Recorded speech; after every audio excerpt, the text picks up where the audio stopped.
नमस्कार साथियों, ज्ञान स्थली गुरुकुल में आपका स्वागत है। साथियों, हमारा टॉपिक है राज्य लोक सेवा आयोग की संरचना।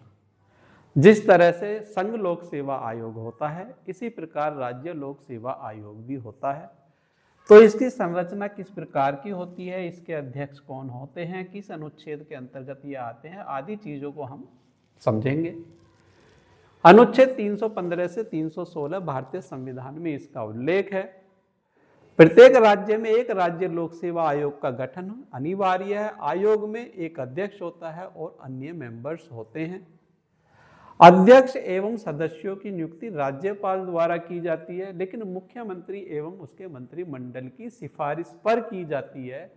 जैसे संघ लोक सेवा आयोग में प्रधानमंत्री और उनके मंत्रिमंडल की सिफारिश पर संघ लोक के सदस्य एवं अध्यक्ष की नियुक्ति होती है, इसी प्रकार राज्य में राज्य लोक सेवा आयोग के अध्यक्ष और सदस्य की नियुक्ति प्रधानमंत्री और उसके मंत्रिमंडल के बजाय मुख्यमंत्री एवं मुख्यमंत्री मंडल के जो सदस्य हैं उनकी सिफारिश पर राज्यपाल द्वारा होती है। कुल सदस्यों की संख्या संविधान में निर्धारित नहीं है। कम से कम आधे सदस्य ऐसे होने चाहिए जो भारत सरकार या किसी राज्य सरकार के अधीन कम से कम 10 वर्ष की सेवा कर चुके हों। अध्यक्ष व सदस्यों का कार्यकाल अनुच्छेद 316 में इनका कार्यकाल 6 वर्ष या 62 वर्ष की आयु जो पहले हो उसके अनुसार होता है। यहाँ इनकी आयु सीमा 62 वर्ष की गई है और वहां संघ लोक सेवा आयोग में उनकी आयु 65 वर्ष की गई है। अध्यक्ष का पद छोड़ने के बाद संघ लोक सेवा आयोग का अध्यक्ष या सदस्य नहीं बन सकते हैं। सदस्य संघ लोक सेवा आयोग का सदस्य या अध्यक्ष बना जा सकता है, अध्यक्ष नहीं बना जा सकता है। सदस्य बन सकते हैं। अध्यक्ष व सदस्यों का निष्कासन अनुच्छेद 317 और राष्ट्रपति द्वारा निष्कासन निम्न कारणों से किया जा सकता है। दुराचार, अक्षमता, निष्कासन से पहले मामला सर्वोच्च न्यायालय को भेजा जाता है। यदि किसी की सदस्यता समाप्त की जाती है तो उसकी जांच कराई जाती है सुप्रीम कोर्ट के द्वारा, और सुप्रीम कोर्ट की जांच यदि सही पाई जाती है तो उसके बाद राष्ट्रपति द्वारा उसे निष्कासित किया जाता है। राज्यपाल द्वारा सीधे हटाया जा सकता है यदि दिवालिया हो जाए, तब ऐसी कंडीशन में किसी लाभ के पद पर नियुक्त हो। दिवालिया मतलब किसी बैंक ने यदि उसको डिफाल्टर घोषित कर दिया है तो वह दिवालिया कहलाता है। मानसिक शारीरिक रूप से अक्षम, राज्य लोक सेवा आयोग की स्वतंत्रता क्या है, अनुच्छेद 318 और 322 में इसका जिक्र किया गया है। 318 से 22 तक है ये। राज्य लोक सेवा आयोग की स्वतंत्रता सुनिश्चित करने हेतु अध्यक्ष व सदस्यों की नियुक्ति में कार्यकाल सुरक्षा, वेतन भत्ते एवं सेवा शर्तें राज्य की संचित निधि से इनको दिया जाता है। अगर राज्य लोक सेवा आयोग है तो इनका वेतन राज्य की संचित निधि से दिया जाएगा। कार्यकाल के दौरान सेवा शर्तों में अहितकर परिवर्तन नहीं। निष्कासन की कठिन प्रक्रिया है। आयोग का कार्यपालिका से स्वतंत्र कार्य है। कार्यपालिका और आयोग का कोई दबाव नहीं होता। कार्यपालिका के द्वारा चुनकर तो ये आते हैं, लेकिन कार्यपालिका का इन पर कोई दबाव नहीं होता। ये स्वतंत्र निकाय होते हैं। यह स्वतंत्रता आयोग को निष्पक्ष और निष्कलंक बनाए रखती है। राज्य लोक सेवा आयोग के कार्य अनुच्छेद 320 में है।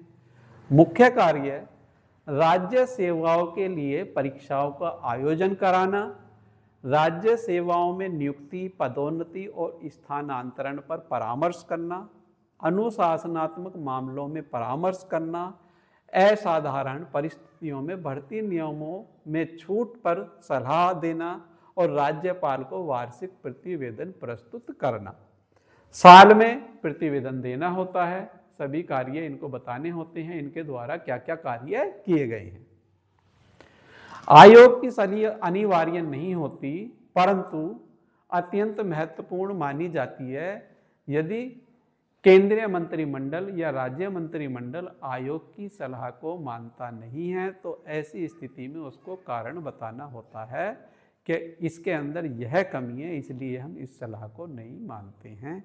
खास तौर पर जो आयोग के द्वारा सलाह दी जाती है वह केंद्रीय और राज्य मंत्रिमंडल ज्यादातर मानते हैं। वार्षिक प्रतिवेदन। आयोग हर वर्ष अपना प्रतिवेदन राज्यपाल को देता है, राज्यपाल उसे राज्य विधानमंडल के समक्ष रखता है। तो इसी के साथ आगे चलते हैं। राज्य लोक सेवा आयोग का उल्लेख किस अनुच्छेद में है? तो यह अनुच्छेद 315 के अंतर्गत आता है।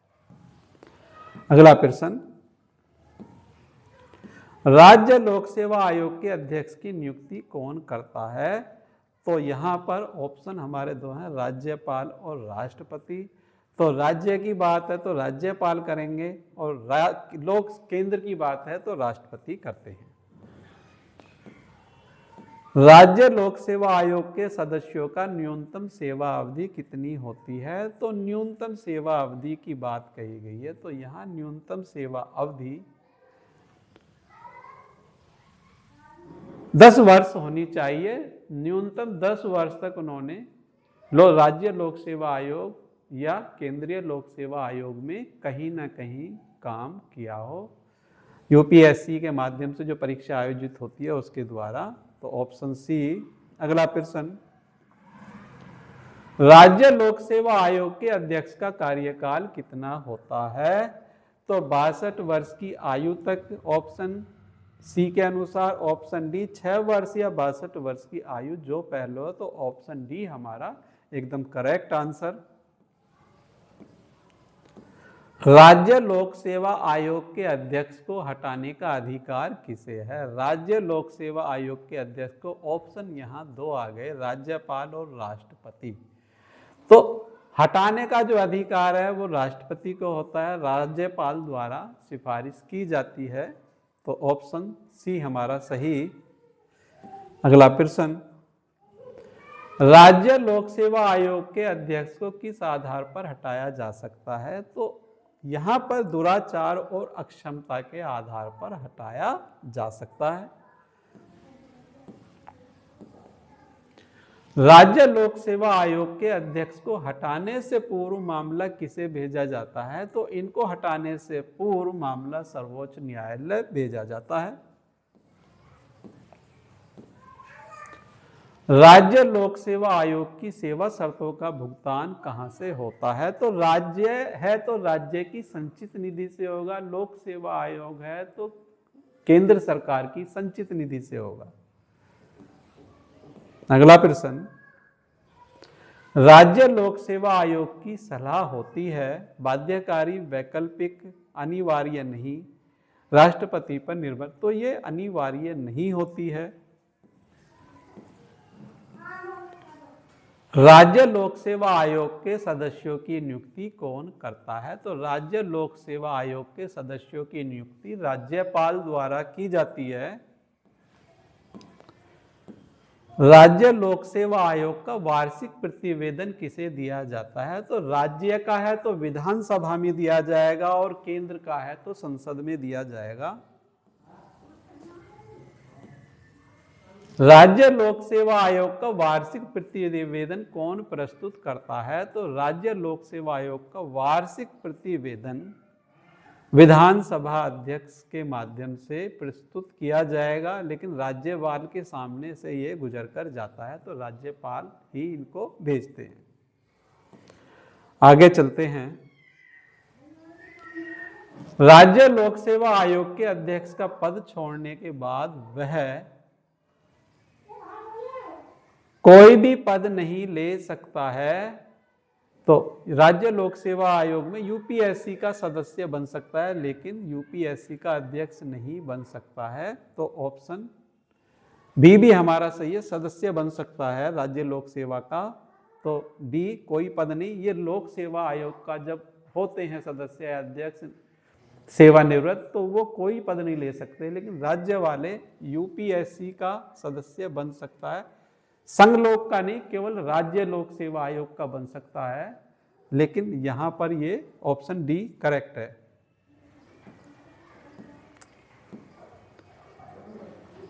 राज्य लोक सेवा आयोग के कितने सदस्य सरकारी सेवा से होने चाहिए? तो आधे सदस्य सरकारी सेवा से होने चाहिए। राज्य लोक सेवा आयोग का प्रमुख कार्य क्या है? तो सबसे प्रमुख कार्य इनका परीक्षाओं का आयोजन कराना इनका सबसे प्रमुख कार्य है। राज्य लोक सेवा आयोग से संबंधित अनुच्छेद किस भाग में आते हैं? तो ये भाग 14 में आते हैं। ऑप्शन बी हमारा एकदम सही। राज्य लोक सेवा आयोग की स्वतंत्रता किस अनुच्छेद से संबंधित है? तो राज्य लोक सेवा आयोग की स्वतंत्रता ऑप्शन ए 318 से संबंधित है। राज्य लोक सेवा आयोग के सदस्य को राज्यपाल किस आधार पर हटा सकता है? तो राज्यपाल द्वारा हटाने के लिए जो प्रावधान है वो ऑप्शन बी है, दिवालिया होने पर। दुराचार, अक्षमता और भ्रष्टाचार के आधार पर नहीं हटाया जा सकता। इनके आधार पर पहले सर्वोच्च न्यायालय द्वारा इन आरोपों की जांच होती है। दिवालिया की जांच बैंक द्वारा डिफाल्टर घोषित करने पर उसको उनके पद से हटाया जा सकता है। अगला प्रश्न, राज्य लोक सेवा आयोग का गठन किसके लिए किया जाता है? तो राज्य लोक सेवाओं का राज्य सेवाओं के लिए किया जाता है। राज्य लोक सेवा आयोग का कार्य किस अनुच्छेद में वर्णित है? तो यह अनुच्छेद 320 के अंतर्गत वर्णित है। साथियों, इसी के साथ हमारा यह टॉपिक पूरा हुआ। यदि यह टॉपिक आपको अच्छा लगा, ज्ञानवर्धक लगा है, तो वीडियो को लाइक कीजिए और वीडियो को शेयर कीजिए। मिलते हैं एक नई वीडियो के साथ, तब तक के लिए जय हिंद, जय भारत, धन्यवाद साथियों।